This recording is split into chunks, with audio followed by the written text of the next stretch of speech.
konting pera o kaya bigas, kung ano lang po. May kunti, bigyan ko tayo ng kunti lang.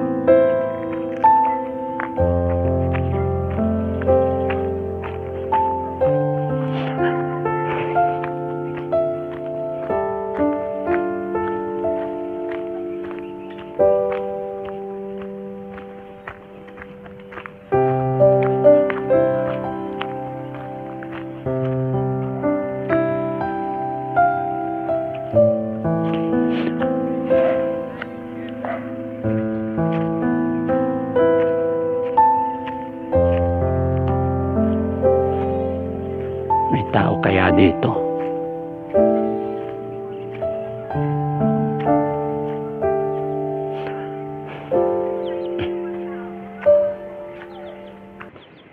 May tao kaya dito?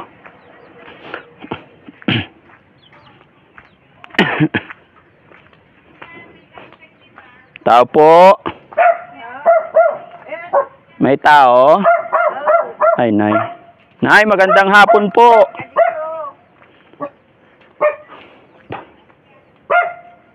Nay, magandang hapon. Nay, ako po si Randy. Umiikot-ikot ako sa bahay kasi nasunugan kami, Nay. Nasunog po yung bahay namin. Wala po kaming naisalba kahit ano. Mangingi sana ako kahit na kung ano meron dyan. Baka may mga lumang damit po kayo. Kaya kahit konting pera o kaya bigas, kung ano lang po. May kunti, bigyan ko tayo ng kunti lang. Mga 3 gatang. 3 gatang? Sige, Nay, kahit ano, basta meron. Wala talaga kami maisaing, Nay. Naubos po. Ano po? Anong pangalan mo, Nay? Mercedes. Mercedes. Salamat, Nanay Mercedes. Salamat po. Wala talaga kaming Nay. Walang natirang gamit namin. Nasunog yung bahay namin nakaraang araw. Ba makahingi lang. Sige, Nay, kung kahit ano lang, meron po. Mayroon. Kunti lang. Kunti lang? Sige po, Nay. Salamat. Inutang ko rin. Inutang ko rin doon. Ay, inutang mo rin, Nay? Pasensya ka na talaga, Nay.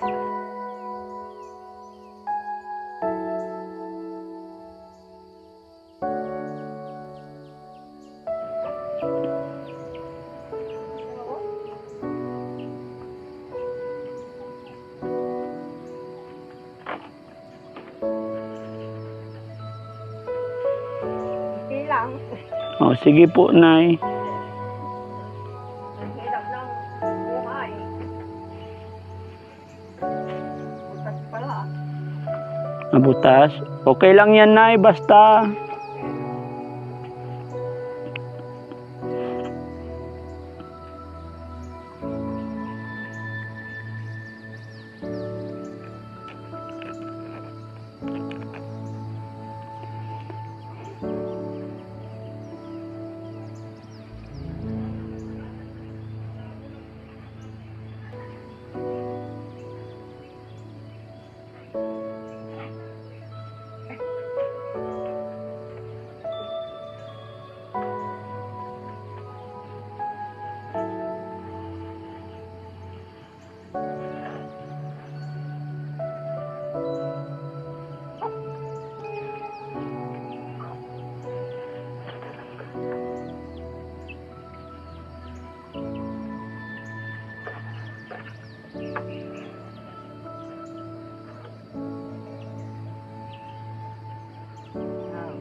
Tatlo na lang, Okay, thank you, Nay.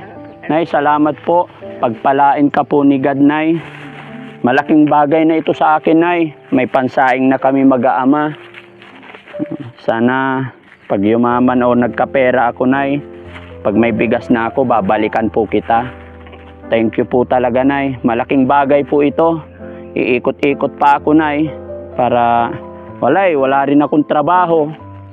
Kaya salamat talaga, Nay. Ano pangalan ulit ni Nanay? Mercedes. Mercedes. Salamat, Nay, ha. Babalik po ako.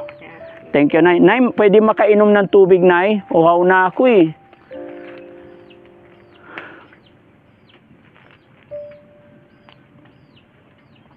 Kanina pa ako naglalakad, Nay.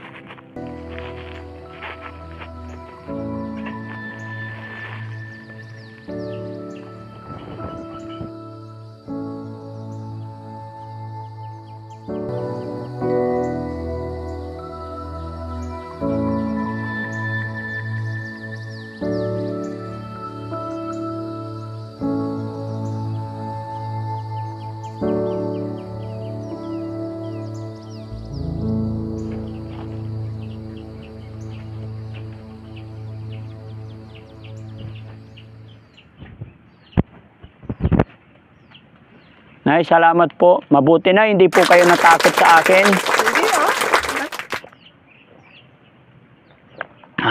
Salamat. Ang init-init kasi, Nay. Kanina pa ako naglalakad-lakad. Salamat, Nay. Babalikan po kita, Nay. Anong pangalan po ulit, Nay? Mercedes. Nay, salamat po talaga. Malaking bagay po. Anong lugar to, Nay? Para sakali makabalik ako, alam kong babalikan ko. Bakundaw. Bakundaw. Sige po. Thank you, Nay. Babalik po ako. Bait mo po. Pagpalain ka ng Panginoon, Nay.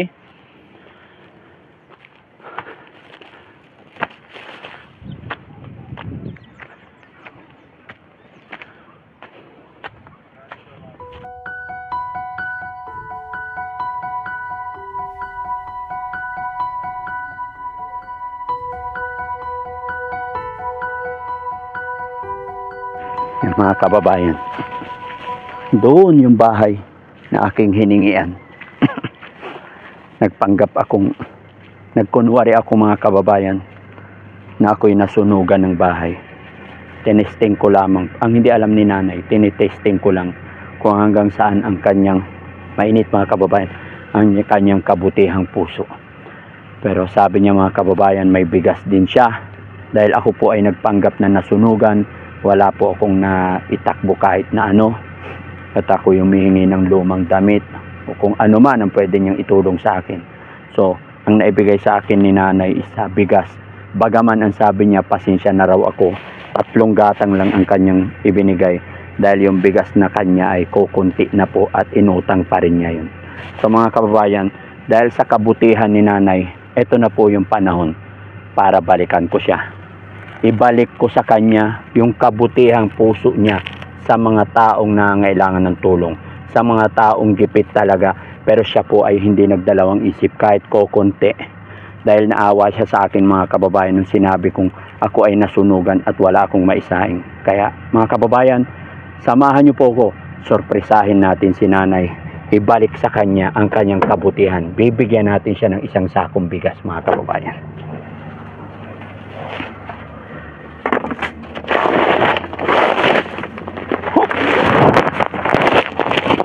Siyempre, ibabalik na rin natin yung bigas na binigay niya sa akin.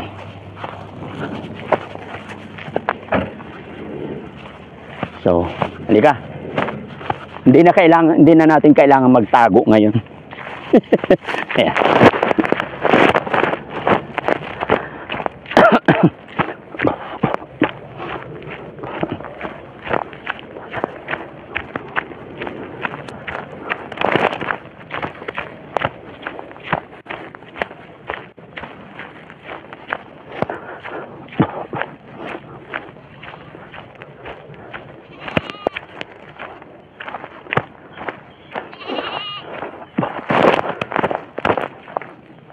Baka makagat tayo ng aso. Ang dami nilang aso.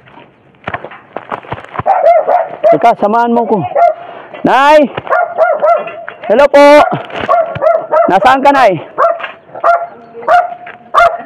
Anong ginagawa mo, Nay? Nay! Hindi po totoong nasunugan ako, Nay. Oo. Sinusubukan ko lang kung mabait ka sa kapwa-tao, Nay.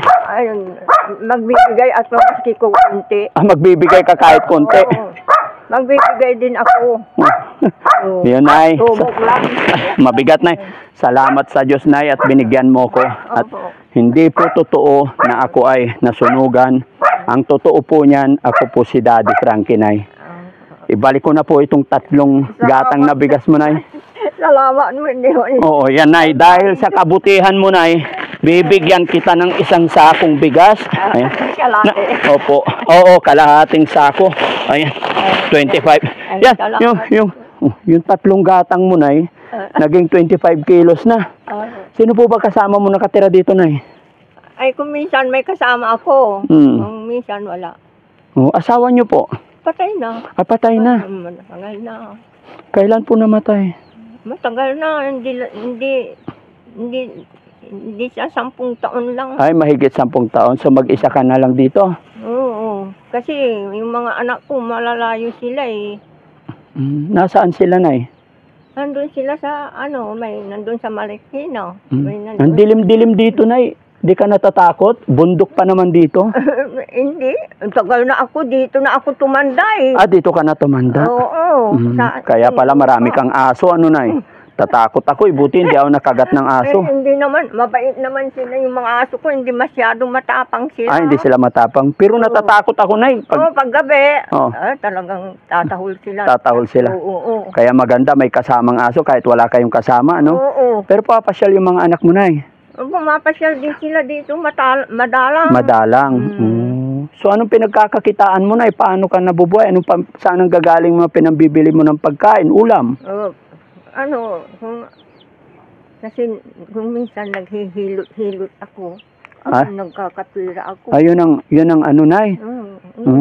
Tapos yung tinatanggap ko sa senior. Opo. May pension ka sa senior. Salamat sa Diyos, no? Ako, Nay, napilay ako, oh. Tignan mo, nangingitim yung paa ko. Ito, oh. Itim na maga. Pero malapit nang gumaling yan. Kaya hindi ako makapagsapatos ngayon, tsinelas lang. Pero salamat talaga, Nay. Sana dumami pa yung kagaya mo na pag may lumalapit, kahit na konti, binibigyan nyo. Yan. Kunti yun eh. Kaya mga kababayan, mga kabarangay, si Nanay po ay sinubukan ko lang po. Sabi ko sa isip mo, subukan yata ako eh. Tinesting ko lang kung hanggang saan ang kabutihan ni Nanay. At ako'y nagpapasalamat sa Panginoon. Ako'y nagkunwari po na nasunugan ng bahay. Hindi naman po ako nabigo. Kahit hindi niya ako kilala, hindi po siya natakot. Napainumin ako ng tubig at bigyan ng kaunting tulong. Kaya si Nanay, marapat lang nabigyan natin siya ng kaunting tulong at may kaunting bigas si Nanay. At siyempre, bigyan din natin si Nanay ng kaunting tulong pinansyal.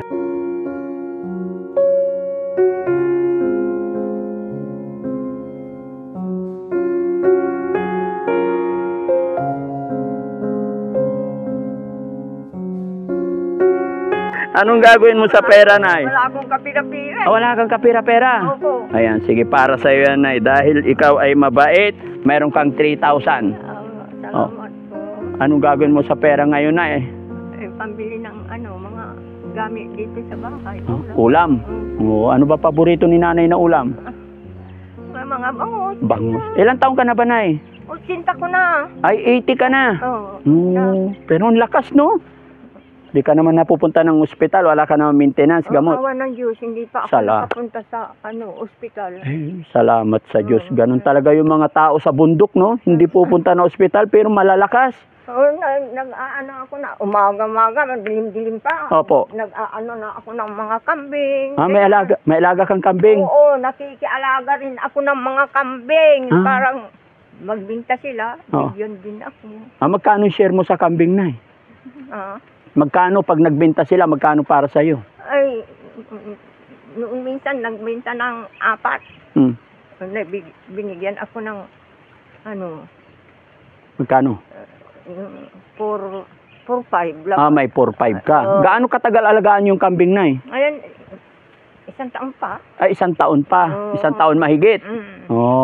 Di bali, at least, no? May hinihintay kaysa wala. Sipag naman ni Nanay, 80.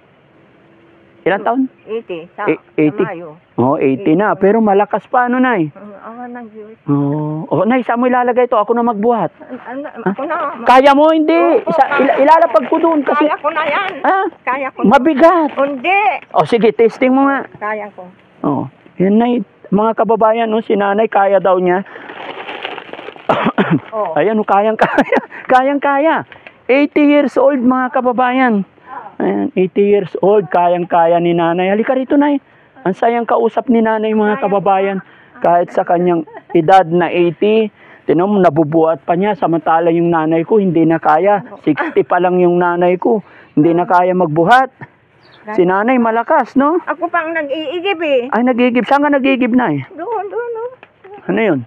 Malayo? Hindi, yun na lang, oh. Yun. Ah, yun. May poso doon sa baba. Oh, yun. Bakit hindi nilang nilipat dito, Nay? Para hindi ka... Nagpatayo ka dito ng isa, no? Hindi ko naman lupa ito eh. Ay, hindi mo rin lupa ito, Nay?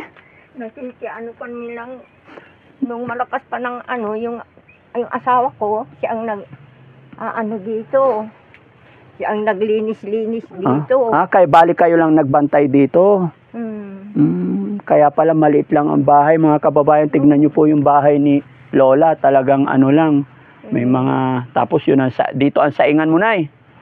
May makaluma talaga, ano? Oh. Kawawa na ako eh. Kawawa ka, Nay. Sige, hayaan mo, Nay. Maraming ano, malay mo. Di ba? Ayan. Malay mo po, makabalik si Daddy Frankie dito, ano? Balikan kita, Nay. Ayan, mga kababayan, halos maluha si Nanay. Masaya siya dahil sa hindi niya inaakala na si Daddy Frankie ay ura mismo. Para ano ito eh. Ha? Binigay ninyo sa akin eh. Para sa inyo na yan, Nay. Pambili mo kung anong kailangan mo. At saka yung bigas. Oo, para sa iyo yan, Nay. Dahil mabuting tao ikaw, dahil ikaw ay mabait. Oh, salamat. Para sa iyo yan. Bigay talaga ng Panginoon sa araw na ito. Yan ang blessing, biyaya galing sa ating Panginoon para sa iyo. Dahil ikaw ay mabait na tao. Ayan. So, Nay, maraming salamat. Maraming salamat din. Anong gagawin ko sa mga bigas-bigas ko. Yan, para ano yan. Pangkain mo yan, Nay, para hindi ka na mangungutang ng bigas. Sabi mo kanina, nangutang ka. Oo, inutang ko ito eh. Hinutang, tapos binigay mo pa sa akin. Kaya ako'y nagpapasalamat kasi mabait ka. So, thank you talaga, Nay. Pagpalain, sana humaba pa ang buhay mo, Nay. Sana umabot ng more than 100. Sana, maabot ko sana. Opo. Hindi ko na siguro maaabot. Hindi, na, ipag-pray natin. Kasi 80 ka pa lang, lakas mo pa, nakabuhat ka pa ng 25 kilos. Oo, nabubuhat. Pero mas maganda, na huwag ka na magbuhat ng mabigat masyado. No? Ingatan mo na yung katawan mo. Yan ang sinasabi nila. Pero kailangan. Oo nga naman, mga kababayan, dahil mag-isa lagi si Nanay dito. Kaya napipilitan talaga siya na magtrabaho, kayanin ang lahat kasi mag-isa siya dito. Dahil ang asawa pala ni Nanay is matagal nang namatay, 10 years ago. Matagal na namatay. Matagal na. Dahil ang unang, at sila Nanay pala, nalaman ko rin na hindi nila sariling lupa ito. Nakikitira lang sila. Sila lang po ang nag-aalaga at naglilinis nung nabubuhay pa ang kanyang asawa. Ayun. Nabubuhay pa rin ako. Opo. Sana maaabot ko pa ng 90. 100, more than 100, Nay. No? Sana kung hindi ako masasaktan ng malakas na sakit. Opo, hindi dapuan. Ipag-pray natin na hindi tayo magkaroon ng sakit. Laging malakas ang ating katawan at biyayaan tayo ng Panginoon. No po? Opo. Basta. So, ayan mga kababayan, isa na naman pong matagumpay na social experiment ni Daddy Frankie, gaya po ni Nanay. Sana po mga kababayan, lagi po natin tatandaan, kahit konti, tayo po'y magbigay sa ating mga kapwa na nangangailangan ng tulong. Hindi po sa malaking halaga yan, kahit konti lang po yan, basta galing sa puso natin para sa ating mga kababayan, ay malaking bagay po yan, kagaya ni Nanay, na kahit huling bigas na nila ay inutang pa niya, binigyan pa rin niya ako ng 3 gatang na bigas. Kaya ako'y nagpapasalamat sa kanyang kabaitan. Mga kababayan, mga kabarangay, kung bago ka lang sa aking channel, pakishare po ang ating mga videos at pasubscribe na rin po, paklik na rin yung bell button nang sa ganon ay lagi po kayong ma-update sa mga videos pa na i-upload namin. Maraming salamat mga kababayan. Daddy Frankie po from Pangasinan, anak ng Pangasinan. Mabuhay po tayong lahat. At syempre, shout out Rise Above International. Maraming salamat. Bye-bye and God bless po.